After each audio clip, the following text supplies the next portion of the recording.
To most people in Willow Creek, Alden and Marigold Penner looked like the picture of modest comfort. They had lived in the same small white house for over 40 years, kept their garden neat, and always waved when someone passed. But behind the tidy curtains, life had slowly turned into a quiet struggle. A failed investment had stolen most of their savings. Medical bills, creeping in like weeds, took what remained. Retirement was supposed to be rest, but instead, it became math, subtracting groceries, postponing repairs, and hoping the next check would stretch far enough to keep the lights on. They didn't complain. People their age rarely did. They simply endured, the way old trees bend to storms and keep standing anyway. One Thursday morning, while Alden sat in the corner booth of Miller's Diner, he overheard two men at the next table talking about a storage auction. They were laughing, but their stories had the tone of truth. People bidding blind on abandoned storage units, sometimes finding little treasures, antiques, jewelry, cash hidden in boxes. Alden stirred his coffee without tasting it. He didn't believe in luck anymore, but something about the idea lingered. That evening, over the soft hum of the refrigerator, he told Marigold what he'd heard. It sounded foolish at first, two retirees chasing after junk, but it also sounded like a door that hadn't been closed yet. They had nothing left to lose except what was already slipping away. By the weekend, Alden had found a flyer taped to the grocery store window announcing a local auction. Route 19 storage, Saturday, 10 a.m., cash only. That night, they sat at the kitchen table counting money from a small envelope. $10,000, the last of their savings. It had taken years of thrift, selling an old boat, canceling vacations, and stretching every dollar. When Marigold asked if he was sure, Alden simply said, "We've waited for something to change our luck. Maybe this is it." And though she didn't quite believe him, she wanted to. Saturday morning arrived cold and gray. They joined a small crowd gathered outside the storage lot, resellers, pickers, people with the confident air of those who had done this before. Alden and Marigold stood apart, dressed in thrift store coats and steady patience. The auctioneer's voice carried through the rows, sharp and practiced. Doors rattled open, light fell across piles of dusty furniture, boxes of tools, old exercise bikes, and every kind of clutter that people pay to forget. Bids flew quickly, a rhythm of numbers and nods. Then came the seventh door. The metal slid upward with a long, complaining groan, revealing a space filled wall-to-wall with black garbage bags stacked in perfect order. The crowd chuckled. Someone said, "Looks like a trip to the dump." But Alden's eyes caught on the labels, white paper taped neatly to each bag, written in careful, looping handwriting. Dining, fragile, office, records, winter clothing. There was no chaos here. Whoever packed this had done it with purpose. The air smelled faintly of cedar and detergent, not decay. When the auctioneer called for bids, no one raised a hand. Alden's went up before he could think twice. Marigold's heart skipped. $300 later, the gavel came down, and the unit was theirs. The manager handed over a brass key and a receipt, warning them that whatever they found had to be removed within 48 hours. Inside, the air was cold and still. Alden cut open the first bag and froze. Instead of trash, it held clean, folded suits, silk blouses wrapped in tissue, and coats with department store tags still attached. Another bag revealed boxes labeled kitchenware, photos, silver flatware. Each one opened a new layer of someone's vanished life. The items weren't old enough to be relics but too carefully packed to be discarded. They worked in silence, sorting items into piles. Alden's hands moved with the steady precision of a man who had spent his life fixing broken things, while Marigold made small notes on a scrap of paper. Clothes, dishes, frames. Near the back wall, Alden's foot bumped something solid. He reached down and pulled out a small wooden chest, the size of a sewing box, bound with a brass latch. It was heavier than it looked. The lock resisted when he tried it. They decided to take it home, partly out of caution, partly because it felt like something meant to be opened in private. At their kitchen table that evening, Alden set the chest down under the glow of a single bulb. The latch gave way after a moment of gentle pressure. Inside, wrapped in velvet, lay a small pile of coins that caught the light like fire. Gold and silver, worn but gleaming, each stamped with dates from the early 1900s.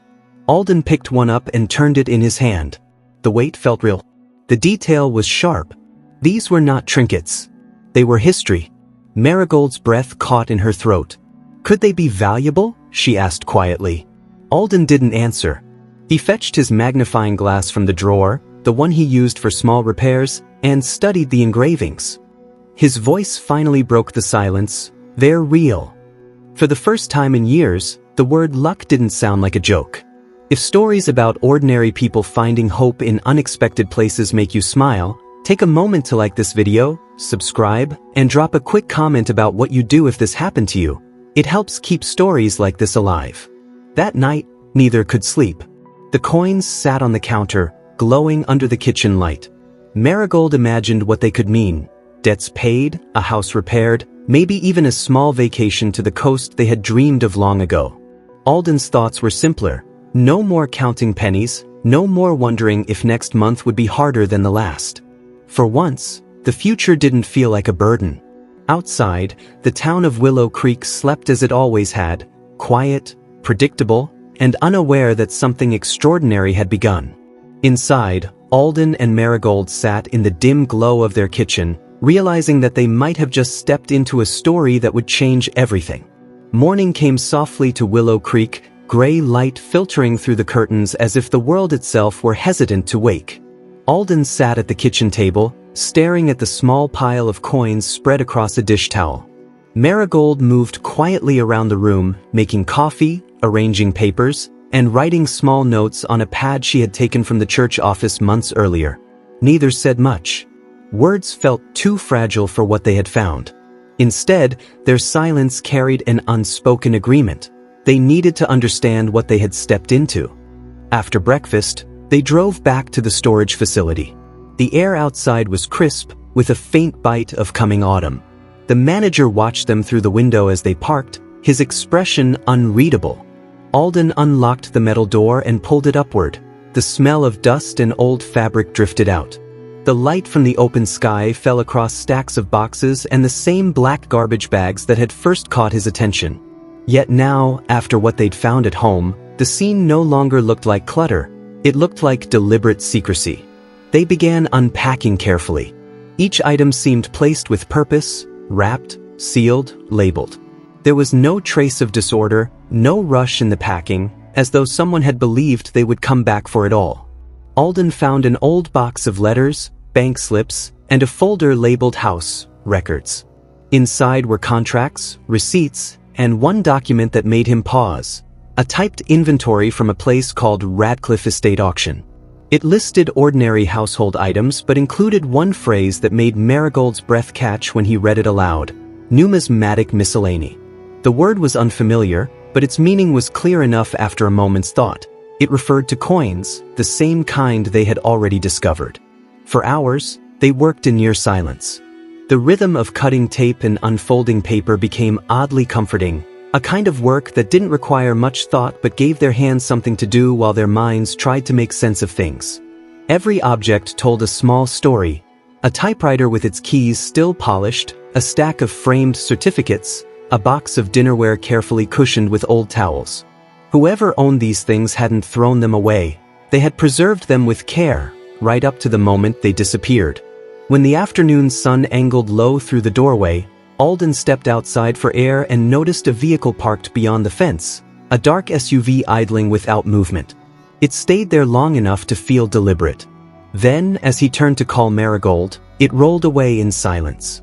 He said nothing, but a faint unease settled into him, the way a nail presses against the sole of a shoe, not yet pain, but present with every step. Back home, the table once again became their center of operations. Marigold organized the papers by date, creating neat stacks with handwritten labels. Some receipts carried the name Radcliffe Auction House, along with shipment notes and ledger numbers. A few pages included crossed-out addresses, one replaced again and again, as if the owner had moved often or wished to stay hidden. The discovery didn't feel like luck anymore. It felt like finding a thread in someone else's unfinished story. Alden opened his old laptop and began searching for anything connected to the name. Most of the results were old articles, a handful of listings for antique dealers, and one short report that made him stop scrolling. It described the abrupt closure of an estate auction after a legal dispute, the disappearance of a collector named Martin Radcliffe, and rumors that valuable assets had gone missing during the process. The article was years old, but something about it felt too familiar. The name, the precision, the coins, it all pointed back to the same story. As evening fell, the house filled with the hum of small appliances and the smell of coffee growing cold. The coins lay under a small lamp, glinting softly, no longer objects of wonder but symbols of uncertainty. Marigold's notes had turned into full pages of observations, dates, weights, possible values, and reminders to photograph everything before moving it again. It was her way of bringing order to something that didn't yet make sense. Alden, meanwhile, had begun to think less about what the coins were worth and more about what finding them might mean. People don't abandon valuables like these by accident. Someone, somewhere, had meant to keep them safe, and someone else might still be looking. That night, the wind pressed softly against the windows, carrying the faint rustle of leaves. Alden sat awake long after Marigold had gone to bed, thinking about the SUV, the names on those documents, the silence of the storage manager when they'd walked past him. The more he thought, the clearer it became that this discovery hadn't been accidental. The unit had been bought and sold before, perhaps many times, and maybe each new owner had seen something they weren't supposed to. The next morning brought another small jolt of unease. The phone rang early, the line crackling with the familiar voice of the storage manager. He asked how they were doing, mentioned casually that he knew a man who bought bulk contents for cash, and offered to share the contact. The friendliness in his tone was practiced but hollow. When Alden hung up, he didn't repeat the conversation. He simply looked at the chest on the table and tightened the latch. Outside, Willow Creek carried on with its quiet routines. Mail trucks, children heading to school, the ordinary pulse of a town that rarely noticed much beyond its borders. But inside that small white house, something had shifted. The Penners had uncovered a story that didn't belong to them, and whether they liked it or not, they were already part of it. For several days, the Penners lived in a strange rhythm of calm unease. On the surface, everything appeared unchanged. The tidy house, the hum of the refrigerator, the faint aroma of brewed coffee that filled the mornings. The curtains still fluttered gently with the same breeze that had moved through their windows for decades. Yet beneath that everyday quiet, something had shifted. Each sound now seemed to carry intention. The creak of the porch step no longer belonged only to age. The soft clink of the wind chime seemed to pause too long before settling. Even silence itself began to feel like it had weight. The coins, once shimmering with the promise of relief, had become something else entirely. They were no longer a blessing. They were a burden with edges sharp enough to cut through peace. Alden had always been the sort of man who sought control through understanding. In the days that followed their discovery, he turned their kitchen into a careful battlefield of paper and ink. Receipts, letters, and shipping forms covered the table in ordered rows. He examined each scrap as though the truth might appear if he looked long enough. The name Radcliffe repeated across the pages like an echo, typed, stamped, handwritten, its presence too consistent to be coincidence. Every repetition seemed to whisper that their find was not random chance but a thread tugged loose from a much larger weave. Marigold watched him from her place by the window, her hands folded around a cup of tea gone cold. She recognized that look in him, the slow, patient determination that had carried them through every hard season of their life. This wasn't curiosity anymore, it was survival disguised as logic. She said little, letting him write, letting the scratch of his pen fill the space between them. But each note he added to his notebook, the dates, the names, the small reference codes, felt like one more step away from the safety of not knowing. On the third day, Marigold decided to take her turn. The library had always been her refuge, and its dusty stillness felt like a friend that kept its promises. The librarian, Mrs. Weaver, greeted her with the soft familiarity of years. There were no questions when Marigold asked to see the archives. Together they wheeled open the heavy shelving and found the boxes labeled local records, estate sales. The paper inside was brittle, the type faint. There she found it, a series of articles chronicling the slow unspooling of the Radcliffe fortune. Martin Radcliffe, the paper said, had been a collector of rare antiques, a dealer known for his impeccable taste and his habit of keeping meticulous records. He had vanished 5 years earlier, leaving a tangle of property disputes and whispers of lost collections. Paintings, coins, and jewelry, some confirmed, others rumored, had never been accounted for. The estate had been carved apart through a dozen smaller auctions, the remnants scattered across counties. Some pieces were recovered, others lost forever. The scandal had faded, but its shadow lingered in the dusty columns of forgotten newspapers. When Marigold brought the clippings home, Alden spread them across the table like evidence. He read each one twice, then a third time, until the pattern became undeniable. The items in their storage unit weren't random belongings. They were pieces of that dissolved life, packed neatly by someone who had cared too much to discard them, but too powerless to protect them. It explained the precision of the boxes, the neatly labeled folders, the way even the garbage bags had been arranged in almost mathematical order. But it also raised a darker question. If the Radcliffe estate had left unfinished business, then someone, somewhere, might still be looking for what was missing. That night, the house carried a different kind of quiet. The lamp by the window glowed weakly, casting pale light across the wallpaper and Alden's bent shoulders as he worked. Outside, the street was still, but not comfortably so. It was the kind of stillness that feels deliberate, as if the night were holding its breath. Then, faintly, the sound of tires on gravel. A car rolling slowly past. It didn't stop, but it didn't hurry either. Just that steady rhythm of rubber over stone, until it faded into distance. Alden stood by the window long after it was gone, watching the darkness for any movement. He didn't mention it to Marigold when he came to bed, but she knew from the way the mattress dipped that he was carrying something heavy. She stared at the ceiling and listened to the house breathe, both of them pretending to sleep. By morning, they didn't need to speak their decision aloud. They would proceed with caution, moving only in steps that could be retraced. They stayed away from the storage facility for the day, convincing themselves it was simply too cold to work there. Instead, they focused on what they could make safe within their walls. Alden sealed each coin in a paper envelope, labeling it in small block letters before lowering the bundle into a metal lockbox beneath the floorboards of their bedroom. Marigold, ever practical, organized the documents into folders and scanned them using the old printer she'd once used for recipes. The originals she wrapped carefully in plastic and slid behind the folded linens in the closet. Every precaution felt faintly theatrical, but neither could shake the instinct that caution was now a form of prayer.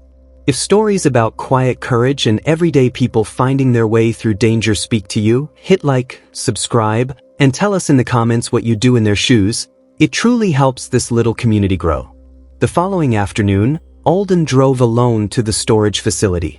The lot was nearly empty, the wind snapping softly at the tattered flags by the office. The manager's truck sat out front, engine cold, but the office blinds were drawn. He walked slowly toward their unit, feeling the same low unease that precedes a storm. The lock clicked open too easily. Inside, everything looked the same at first glance. But years of working with machinery had taught Alden to notice when the smallest details were out of place. A box near the entrance was an inch off from where he had left it. A line of dust showed where something had been set down and lifted again.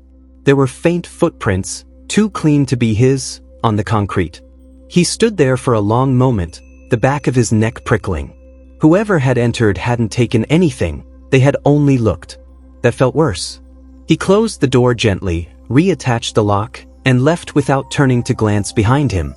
When he got home, Marigold was waiting on the porch, the late afternoon sun painting her in soft gold. Her expression told him she already sensed what he had seen. Without a word, she opened her notebook and showed him what she had found that day. She had traced the Radcliffe auctions through old estate sale listings online. Coins in one, paintings in another, furniture sold off piece by piece. Some items had reappeared in galleries or private collections. Others remained listed as location unknown. Each record led to the same dead end, the phrase provenance unclear. The pattern was unmistakable. Someone had hidden parts of the estate deliberately. The realization settled between them like fog. If someone had taken such care to conceal these items, there would also be people determined to recover them. The Penners' discovery had placed them not at the end of a story, but in its unfinished middle. That evening, rain began to fall, slow at first, then steady, a soft percussion against the windows. They sat in their small living room with the folder of papers open between them. Marigold's fingers rested on the pages as if the touch might steady her. "What if it isn't really ours to keep?" she asked quietly. The question hung in the air, fragile and enormous. Alden didn't answer right away.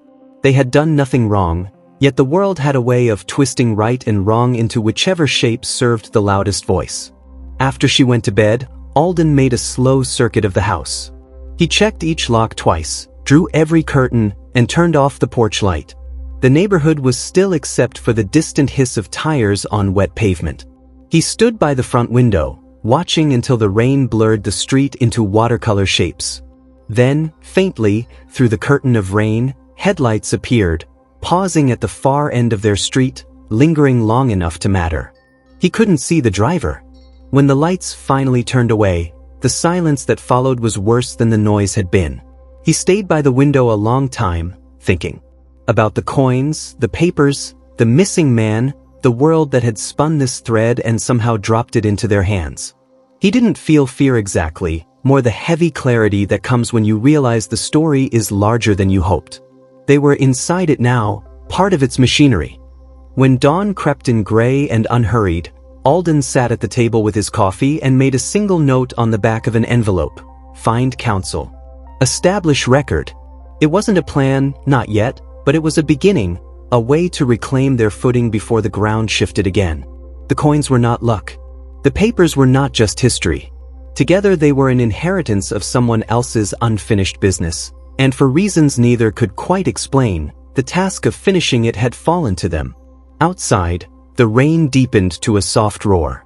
Inside, the clock ticked toward midnight, steady and indifferent, keeping time for two people who now understood that even the smallest discoveries could reach further than they ever intended, and that sometimes, the quietest lives attract the loudest echoes. By morning, the decision had settled into their bones like a quiet vow. Alden and Marigold would stop treating the situation as a private windfall and start treating it as a matter of record. They chose their first call with the same care they had used to wrap each coin. A trust and estates attorney whose name appeared not on billboards but in footnotes of local history projects and church endowments. A man known for meticulous filings and an allergy to theatrics. In a plain office that smelled of paper and lemon oil, they laid out the story as if placing delicate glass on a table. How the unit was won, which bags were opened in what order, where the ledger had lain, what was found in the wooden chest, and the small, troubling evidence that someone might be watching. He did not perform surprise or skepticism. He pulled a yellow legal pad, drew a narrow frame around the page, and began to construct what he called a spine. Dates, times, photographs, and sworn statements that would turn a whisper of luck into documented custody. The afternoon became a sequence of small, deliberate anchors. The attorney notarized their affidavits. He made certified copies of the purchase receipt and the time-stamped photos taken at the unit. He scanned the ledger's title page and sealed the copy in an envelope with his stamp across the flap. He typed letters to the storage company and to the neighborhood auction dealer, instructions to route any inquiries through counsel. He also placed a quiet call to a registrar at the State Museum, a professional whose job was not publicity but provenance. If coins or documents were to be examined, he said, they would be examined under lights that leave a paper trail behind them. Alden felt the first easing in his chest since the day the safe had opened. Fear does not evaporate in an instant, but it does lose breath when systems begin to speak. At the museum, the registrar met them not in a gallery but in a back room where steel cabinets lined the walls and temperature lived at a steady, archivist's cool. She handled the ledger with gloved hands and the calm of someone who has seen rumor and proof walk in wearing the same coat. Under a raking light, she read the ink, the watermarks in the paper, and the interruptions where a pen had hesitated over a hard number. She photographed the maker's mark on the brooch, the mint signatures on 2 silver pieces, and the sequence of figures that nudged the Radcliffe name forward in time.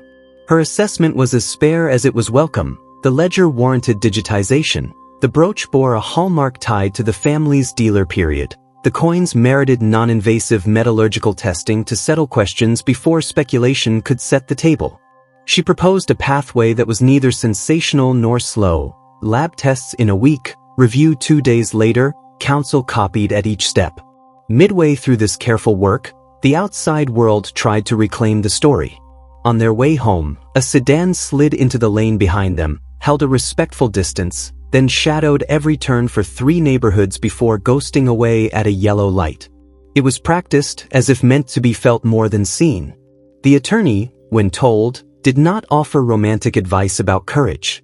He forwarded plate numbers to a detective he trusted, recommended a short list of small practicalities, vary routes, add a motion light over the back gate, place a simple camera on the porch tied to a cloud account he himself would share, and he reminded them that bullies prefer dim hallways. Institutions, he said, are light. If you value true-to-life stories where ordinary people use patience, paper, and prudence to outlast pressure, tap like and subscribe so this series keeps reaching folks who enjoy a steady, thoughtful burn, and tell us in the comments which state you're watching from. It genuinely helps. The lab work returned with the kind of language that shifts a tale from anecdote to evidence.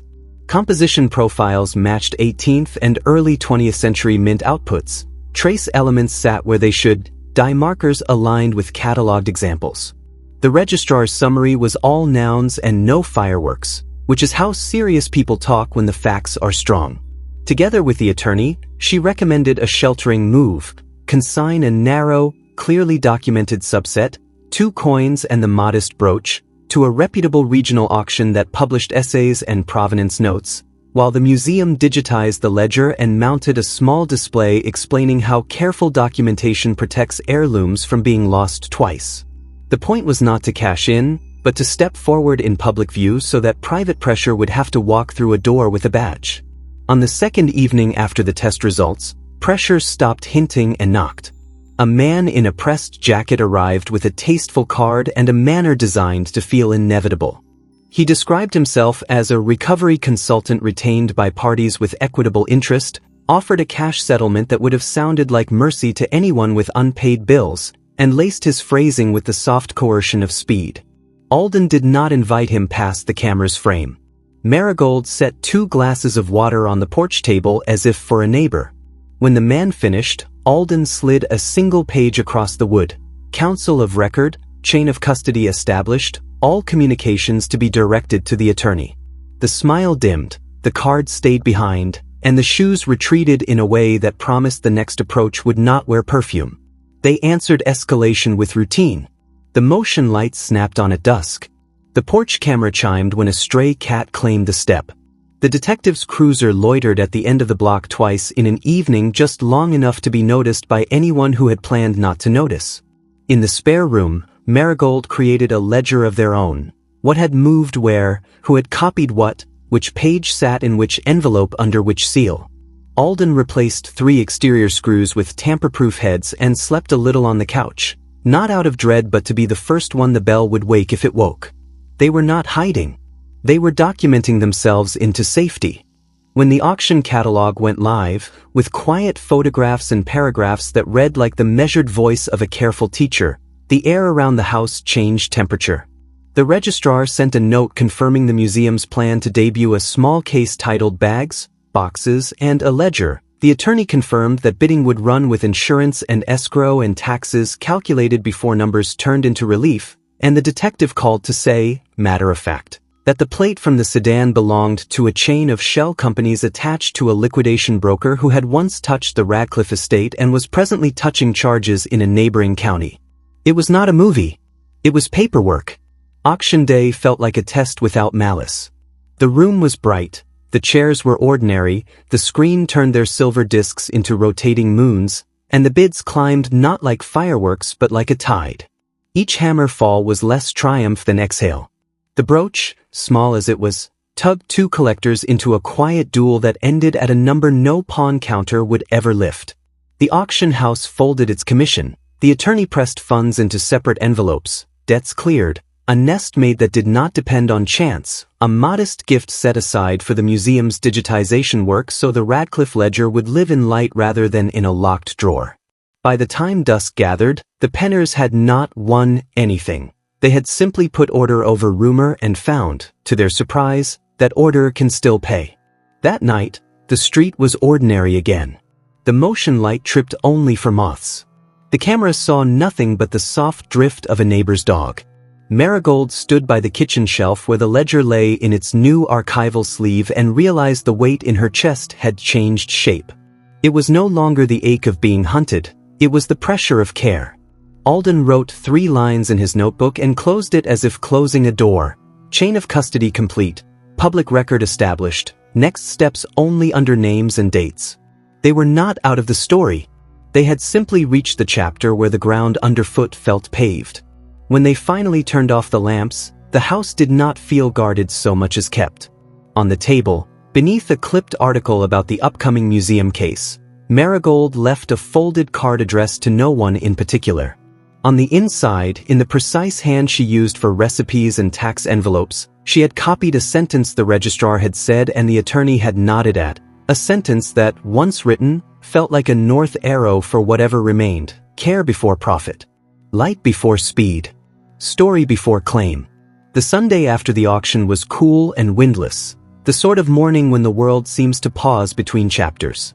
Alden woke before dawn, made coffee by habit, and stood at the kitchen window watching the gray blur lift off the yard. For the first time in years he was not calculating what bill could be delayed, which chore could wait. The quiet carried a strange fullness. Marigold joined him with a shawl around her shoulders, the scent of soap and sleep still on her skin, and for a while neither of them spoke. Silence, at last, had stopped meaning worry. The museum opened its small exhibit that afternoon. The title was Modest: Bags, Boxes, and a Ledger, a Community's Hidden History, printed in calm serif letters on the poster board out front. Inside, visitors drifted from case to case, guided by a placard that told the story without embellishment. 2 longtime residents of Willow Creek had purchased an abandoned storage unit and, instead of chasing profit, had chosen to document, verify, and return fragments of a forgotten life to the public record. The glass cases held reproductions: the Radcliffe ledger, the dry-cleaned coat tag that had started their suspicion, photographs of the coins, and one actual piece on loan from the auction buyer, a silver dollar set upright in a small cradle, glowing under museum light. Marigold stood beside Alden and read the wall text twice. The words did not mention their names, only a local couple. That anonymity felt like grace. People around them murmured politely, asking small questions of the curator, noting the care with which everything had been labeled. A retired mail carrier recognized the Radcliffe name and spoke softly about long-ago deliveries to an estate that had seemed more rumor than address. A group of schoolchildren pressed close to the glass, fascinated less by the coins than by the idea that ordinary people could stumble upon history and choose to share it. When one of them asked who had written the neat handwriting in the ledger, Marigold felt an unexpected warmth, as if the question itself were a form of thanks. Later that week, the attorney closed the final paperwork. The auction funds moved cleanly through escrow, taxes calculated, debts paid, a modest trust arranged for the museum's digitization work, and a remainder deposited in their account so quietly it might have been an error. He visited once more, bringing copies of every document in a neat binder. "You're finished," he said, meaning not the story, but the vulnerability that stories like this can leave behind. "Keep one copy in a safe place, and live as if this never needed to happen." They thanked him, though Alden knew that forgetting was not the goal. Remembering responsibly was. Back home, they tried to return to routine, but the word no longer fit. The house felt subtly rearranged, not by wealth but by the presence of order restored. They replaced the worn furnace, fixed the back steps, and repainted the porch rail.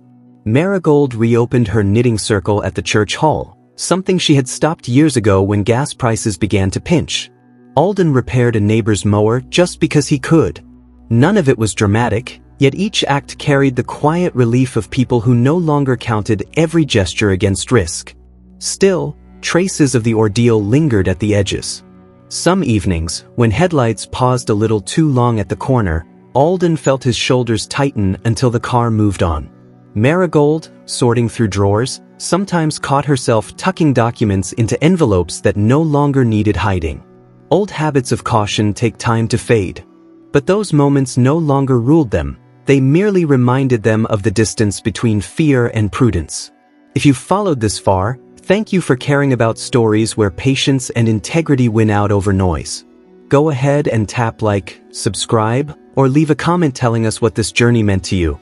It helps more than you'd think and keeps stories like this alive. In early autumn, a letter arrived from the museum. The ledger had been digitized. Scans would go live in the state archive within the month. The curator enclosed a note written in the tidy hand of gratitude. Without your choice to document rather than conceal, this history would have vanished. You've given us context, not gossip. She invited them to a small reception. Alden hesitated. Marigold insisted. It's not about being seen, she said. It's about closing the circle. The reception was small but warm. A local historian spoke briefly about how records tie communities together, about how the Radcliffe ledger filled a gap in understanding the region's early trade networks. When he thanked the couple who chose care over secrecy, the audience turned politely to see who he meant, but Alden and Marigold remained at the back, content to let curiosity fall short of discovery. They shook hands with the curator, accepted a cup of weak punch, and slipped out before the applause ended. On the drive home, twilight gathered over the hills. The road curved through fields that had turned gold with harvest, and the air smelled faintly of cut grass and wood smoke. "Do you ever think about him?" Marigold asked, meaning Martin Radcliffe, the vanished collector whose meticulous packing had started everything. Alden nodded. "Sometimes. I think he just wanted his things to outlast him. Maybe that's all any of us want." She smiled. "Then we helped." The idea settled between them, simple and sufficient. Weeks turned into months. The new season came with small domestic pleasures. Apple pie cooling on the sill, letters from their daughter finally, including photographs of the grandchildren, Sunday mornings without arithmetic. The old lockbox still sat under the floorboards, but now it held ordinary keepsakes, photographs, receipts, a dried flower from the museum display. The motion light stayed up, though mostly it startled raccoons. When winter came, they hung a wreath on the porch and invited the neighbors for cocoa. One evening near Christmas, the detective who had handled their case stopped by unannounced. She carried a thin folder and an easier expression. The harassment charges against the liquidation broker and his recovery specialist had gone through quietly.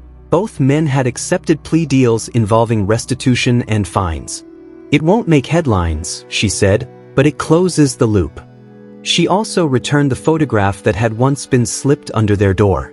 "We kept it for evidence. I thought you might want it back." Alden looked at the grainy image, two figures loading boxes into their car, and felt no anger, only distance, as if he were staring at characters in someone else's story. He thanked her and tossed the photo into the fire after she left. The paper curled inward, the ink turning to ash in seconds. The next morning, the ash was gone, swept up with the coffee grounds. Life had resumed its ordinary scale. Marigold began volunteering one afternoon a week at the museum, helping catalog donated items from local families. Photographs, uniforms, recipes, ticket stubs, each small proof that lives once filled these streets. Alden, meanwhile, started fixing things again for neighbors. Lamps, radios, the odd chair leg. People began to stop by not with worry but with conversation. In a town as small as Willow Creek, community is a currency of its own. Spring arrived in a rush of green. The ledger exhibit ended its run, but the museum sent them a printed catalog with their names listed in the acknowledgments after a row of curators and donors. They framed it and hung it in the hallway where morning light caught it just so. Not as a trophy, but as a reminder of what truth looks like when it's shared instead of hoarded. One evening, nearly a year after the first auction, they drove out to the old storage facility. The rows of corrugated doors glowed faintly orange in the sunset. Alden parked near their former unit, 24B, and shut off the engine. They didn't unlock it. The contents had long been cleared and re-rented. They simply sat there, listening to cicadas and the slow exhale of summer air. Strange, Alden said finally. We came here thinking we'd lost everything. And somehow, this is where we found it back. Marigold traced a finger over the keys still on her chain. Maybe we were never meant to find treasure, she said. Maybe we were meant to find a way to stop being afraid. They drove home with the windows down, the night air warm and thick with honeysuckle. The road wound past the church, the bank, the little diner where Alden had first overheard the word auction. Each landmark felt less like a place and more like a punctuation mark in a story that had finally learned how to end. At home, Marigold wrote their monthly bills in her neat, looping script. Alden read by the lamp until his eyes blurred, then closed the book without needing to know the ending. The ledger, sealed now in its archival sleeve, rested on the highest shelf beside a framed photograph of them at their wedding. It no longer felt like someone else's secret. It felt like proof that decency can survive its own tests. Before turning off the lights, Marigold looked once more at the tidy kitchen, the soft gleam of the faucet, the faint hum of the refrigerator. These were the sounds of safety, earned quietly. She reached for Alden's hand and said, "We kept the promise." He nodded, knowing exactly which one she meant: to live carefully, to tell the truth when asked, and to guard nothing that belonged in daylight. Outside, Willow Creek settled into its ordinary hush. Somewhere in the dark, a train passed, its low whistle carrying across the fields. The sound was neither warning nor farewell. It was simply the world continuing, steady and unhurried, exactly as they had hoped to leave it. And if stories like this remind you that patience, honesty, and a bit of courage still matter, hit the like button, subscribe, and share your thoughts below. Because every time a story like this travels farther, it proves that even the quietest lives can echo longer than anyone expects.